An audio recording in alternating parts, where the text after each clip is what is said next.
আজি মই নৱম শ্ৰেণীৰ বিজ্ঞানৰ মহাকৰ্ষণ পাঠটো আলোচনা কৰিবলৈ লৈছোঁ। ছাত্ৰ ছাত্ৰীসকল, আমাৰ সকলোৰে এটা সাধাৰণ ধাৰণা হৈছে যে যিকোনো বস্তু এটা যেতিয়া ওপৰৰ পৰা এৰি দিয়া হয় সি সদায় তললৈ পৰি আহে। ধৰা মই এই পেঞ্চিলডাল লৈছোঁ আৰু পেঞ্চিলডাল মই যদি এনেকৈ ওপৰত লৈ এৰি দিওঁ তেতিয়া পেঞ্চিলডাল তললৈ পৰি যাব। ঠিক সেইদৰে এই পেঞ্চিলডাল বুলিয়েই নহয়, যিকোনো বস্তু যেতিয়া ওপৰৰ পৰা এৰি দিয়া হয় সদায় মাটিৰ দিশলৈ, পৃথিৱীৰ দিশলৈ সি গতি কৰে। আমি যদি আৰু কিছুমান উদাহৰণলৈ চাওঁ, ধৰা সূৰ্যৰ চাৰিওফালে গ্ৰহবিলাক ঘূৰি থাকে, পৃথিৱীৰ চাৰিওফালে চন্দ্ৰটো ঘূৰি থাকে। এই সকলোবিলাক ক্ষেত্ৰতে একেধৰণৰ এটা আকৰ্ষণ বলে ক্ৰিয়া কৰি থাকে। আৰু এই ক্ষেত্ৰত আটাইতকৈ সুন্দৰভাৱে যিজন বিজ্ঞানীয়ে ব্যাখ্যা আগবঢ়াইছিলে সেই বিজ্ঞানীজনেই হ'ল নিউটন। এটা প্ৰবাদ আছে, তেওঁৰ জীৱনৰ এটা সৰু কাহিনী আছে যে এবাৰ নিউটন এখন বাগিচাত বহি আছিল আৰু বহি থাকোঁতেই এজোপা আপেল গছৰ পৰা এটা আপেল সৰি পৰিছিল। আৰু সেই আপেল সৰি পৰা ঘটনাটোৱেই নিউটনক ভাবিবলৈ বাধ্য কৰাইছিল। আৰু পিছলৈ তেওঁ কৈছিল যে বিশ্বব্ৰহ্মাণ্ডত যিমানবিলাক বস্তু আছে প্ৰত্যেকটো বস্তুৰ মাজতে এটা আকৰ্ষণ বলে ক্ৰিয়া কৰি থাকে। আৰু সেই আকৰ্ষণ বলটোকে নিউটনে পিছত নামাকৰণ কৰিছিল মহাকৰ্ষণ বল বুলি। অৰ্থাৎ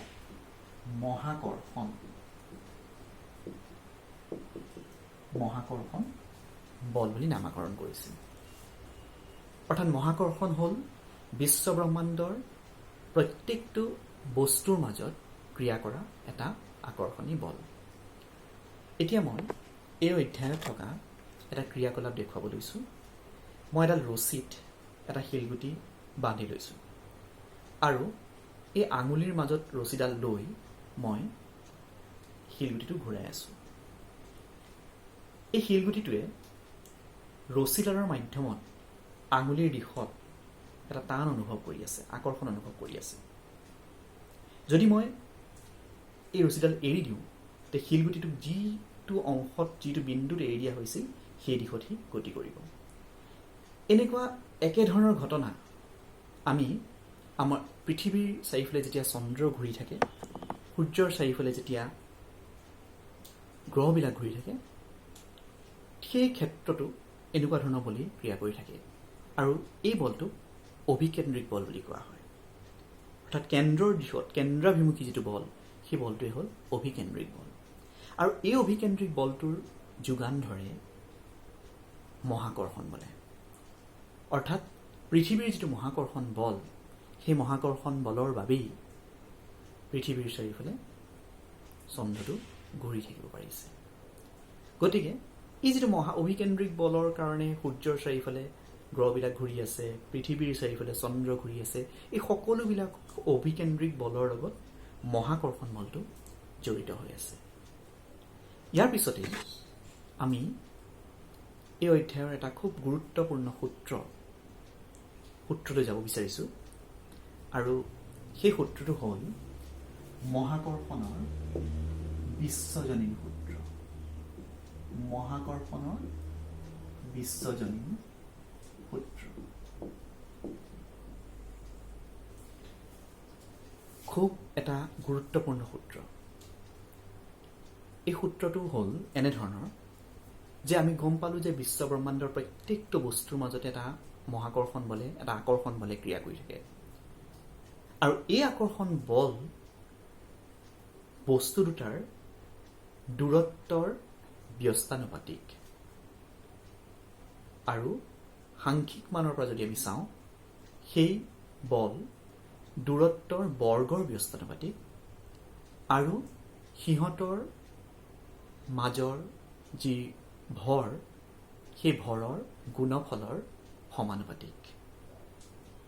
এতিয়া আমি এই সূত্ৰটো যদি গাণিতিকভাৱে প্ৰকাশ কৰোঁ তেতিয়া আমাৰ সহজে বোধগম্য হ'ব। গতিকে মই গাণিতিকভাৱে প্ৰকাশ কৰিবলৈ লৈছোঁ। ধৰা হ'ল দুটা বস্তু মই লৈ লৈছোঁ, এটা ধৰা এটা বস্তু A আনটো B। ইয়াৰে এই বস্তুটোৰ ভৰ আমি কেপিটেল লেটাৰ M বুলি লৈছোঁ আৰু B বস্তুটোৰ ভৰ স্মল লেটাৰ m বুলি লৈছোঁ। আৰু বস্তু দুটাৰ মাজৰ যি দূৰত্ব সেই দূৰত্ব হ'ল স্মল লেটাৰ d। মই আকৌ এবাৰ কৈছোঁ, দুটা বস্তু A আৰু B, তাৰে Aৰ ভৰ m বুলি লৈছোঁ কেপিটেল লেটাৰ M, Bৰ ভৰ আমি স্মল লেটাৰ m বুলি লৈছোঁ আৰু সিহঁতৰ মাজৰ দূৰত্ব মই স্মল লেটাৰ d ৰে প্ৰকাশ কৰিছোঁ। এতিয়া মহাকৰ্ষণৰ বিশ্বজনীন সূত্ৰ যদি ইয়াত প্ৰয়োগ কৰোঁ, তেতিয়া আমি এই বস্তু দুটাৰ মাজত কিমান মহাকৰ্ষণ বলে ক্ৰিয়া কৰিছে সেয়া যদি আমি চাওঁ, তেতিয়া লিখিব লাগিব, ধৰা হ'ল বস্তু দুটাৰ মাজত F বলে ক্ৰিয়া কৰি আছে আৰু সেই F বল মহাকৰ্ষণৰ বিশ্বজনীন সূত্ৰ অনুসৰি ভৰৰ গুণফলৰ সমানুপাতিক। অৰ্থাৎ এই বস্তুটোৰ ভৰ m, B বস্তুটোৰ ভৰ স্মল m, সিহঁতৰ গুণফল মহাকৰ্ষণ বলৰ সমানুপাতিক। সেইটো প্ৰথম কথা। ইয়াৰ পিছতে বস্তু দুটাৰ মাজত যি মহাকৰ্ষণ বল, সেই বল সিহঁতৰ মাজৰ দূৰত্বৰ বৰ্গৰ ব্যস্তানুপাতিক। অৰ্থাৎ দূৰত্ব যিমানে বাঢ়ি যাব সিমানে মহাকৰ্ষণ বলৰ মান কমি যাব আৰু ভৰৰ গুণফল যিমানে বাঢ়ি যাব, ভৰ যিমানে বাঢ়ি যাব সিমানে মহাকৰ্ষণ বল বাঢ়ি যাব।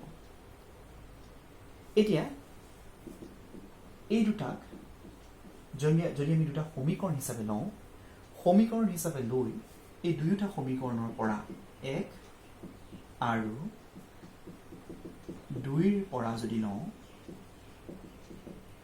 তেতিয়া আমি এনেধৰণে লিখিব পাৰোঁ, F সমানুপাতিক